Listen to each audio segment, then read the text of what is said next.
Okay, so here we are, and let's get a better understanding of this.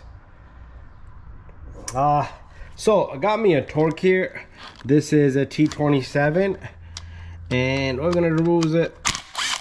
Okay, these type of vehicles, they require like high maintenance. So when you're working over here, if you're gonna remove any plugs or coils, you want to put everything away. So this thing is not gonna move by itself. It's like one big rail of harness, okay? So if you're removing one, you're gonna have to remove them all. So usually they call change them all.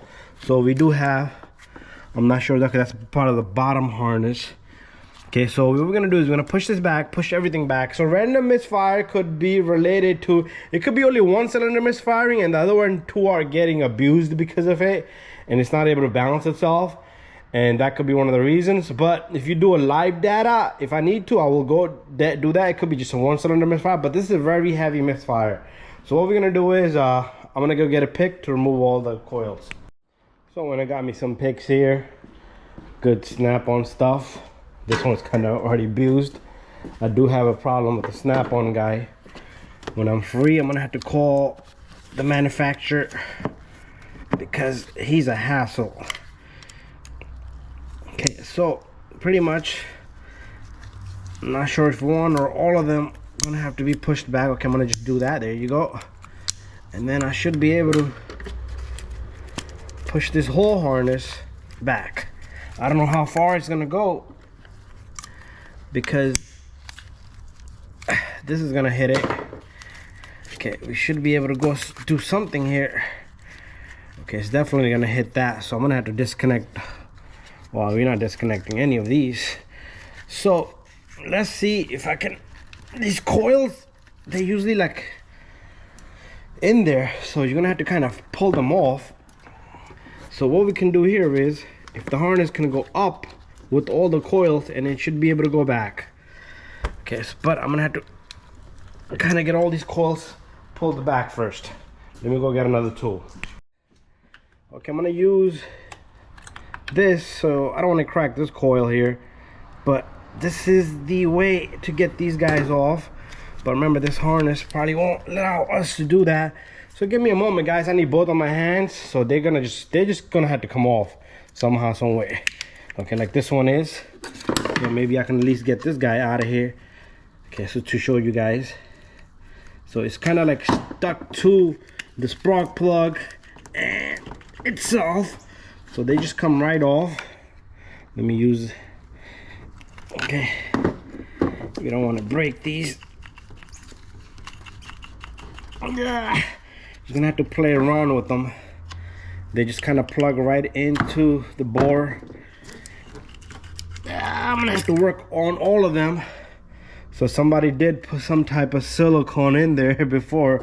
She had a misfire before they put silicone in there, because they covered that, but that held the coil in place. Wow. Okay, so I'm gonna get rest of them out. It's gonna be the same way. They're just gonna have to come out of there. Okay, now I don't have leverage because we removed one. Okay, so somebody did pull a whole bunch of stuff in there to lock it up, so it's gonna make it a little difficult for us to remove. So I'm gonna use both of my hands. I'm gonna use something from this side, something from this side, so it's straight up, it comes straight up. Anyways, give me a moment on that. So I managed to get all the coils out. I got one sitting over here.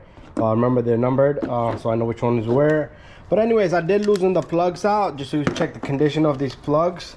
So these plugs, I'm gonna change them anyway because they kind of have built up on them. So I kind of pulled like two of them out. This one is pretty much shot, so I don't even know what's going on over here. It's running like pretty much rich or so, and it's not having a good burn. And let's take a look at the last one. I did not remove that middle one there because these are looking so bad. I didn't want to go on to that one. So they all got different symptoms. Like this one got a tip there, but if I pull the other one out that I just had out, the tip on that one is kind of gone. Okay, it's kind of worn out, uneven. It looked like it's even a different plug, but it is what it is. So we're gonna get some plugs. I'm gonna order some coils because these coils can be shot. They won't give a sign. It should have been a more accurate diagnostic with the computer. It should have said a misfire cylinder of so and so, random misfire. It could be anything. It could be a weak pump, it could be a vacuum leak, it could be oil in these, it could be bad fuel, it could be anything. Okay, it could be injectors, a fuel rail, it could be a lot of things. Okay, so we're not gonna go that far, so we're just gonna stay here and see where we get it from here. Okay, so guys, I'm gonna just wait for the plugs. Okay, so I got my ignition coils. I'm using a Bosch here. That's the part number. And we got plugs in here, 4 plugs. They give me a big package. But Bosch is also what we use in here. The part number on these plugs is, there you go if you guys are gonna need it. Other than that, I'm using this 5x8 socket here. So I did losing them all except this one. I'm gonna do this one with one hand. Usually I would say use both of your hands. So lock it up, I'm gonna use both hands. So because it's gotta be straight, it's gotta be turned straight pretty much. So we're gonna get all 4 plugs. If you need to know how to change the plugs, already losing the other 3 in there, and because I'll divide this video into 2, and just turn, and I always like to change the plugs whenever there's an issue with anything like this. But look at this plug. This plug is kind of shot. All these plugs are like very old. Look at this one. This one is flooded. So ignition coil, most likely cylinder 2 wasn't working. Look at this. This is flooded completely. So this plug is flooded right here. Okay, and that's the reason why it's not firing up. So cylinder number 2 there definitely had a misfire. So that's the one I didn't pull out. See how bad luck I have? I pulled them all out in the video except that one. And this one looks really crappy. And I'm gonna switch up my cameras because I do want to show a little bit of this flooded spark plug right here. So that's one way to determine that you had a misfire in that cylinder. Okay, we're gonna just keep it moving. I'm gonna have to fix my light up here. It's kind of blinding me, but no, it's not focused down to the floor. 1, 2, 3. Okay, so I'm gonna remove these. And so if you guys, you see what I'm about to do, you cannot drop a plug. Okay, if you drop a plug, that gap in the front is gonna close up. If that gap closes, it's gonna misfire anyway. Okay, so I'm gonna open this one up. You always gotta check that gap, every single plug, because you never know, they dropped it at the store. And you gotta put it in there slowly and lightly. I'm gonna grab this light in my hand because it's kind of crappy. They did put this for safety, you see that? And they're pre-gapped. Okay, they're usually like one gapping. I don't even want to talk about gapping. I never had an issue. As long as I look at my plugs and they're nice and gapped, stick a screwdriver in the center and that does the job.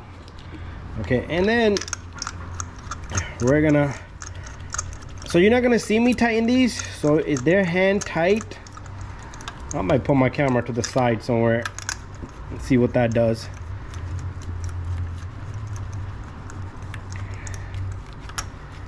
Okay, there you have it. I always like to catch the threads by hand before putting a tool on. And the reason is because you don't want to cross thread it, because if you cross thread it, forget about it. You're screwed pretty much if you do that. Okay, so I got them all in, and what I'm gonna do is I'm gonna tighten these up by hand. Okay, maybe I'll put my camera somewhere like here, and I'm gonna just go through each plug, because to tighten these, either you torque them or you put your hand on top of this little guy, like on the ratchet, because you got to do it straight. You don't want to crack the plug.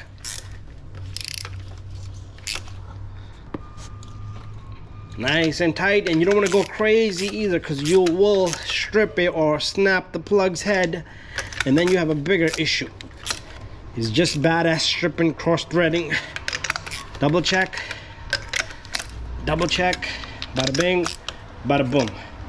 We got that in. So it's time for me to get the ignition coils.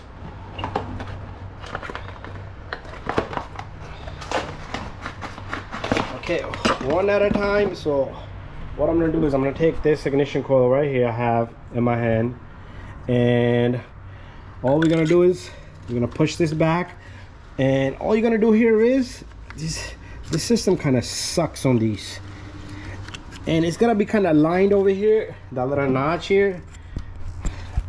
See the notch on the coil? Coil has like notches here. They gotta be lined, okay, for you to push them straight down, and you will feel it like a snap, and this thing will be flush over here. Okay, still gotta go a little bit more. Okay, I think I got it.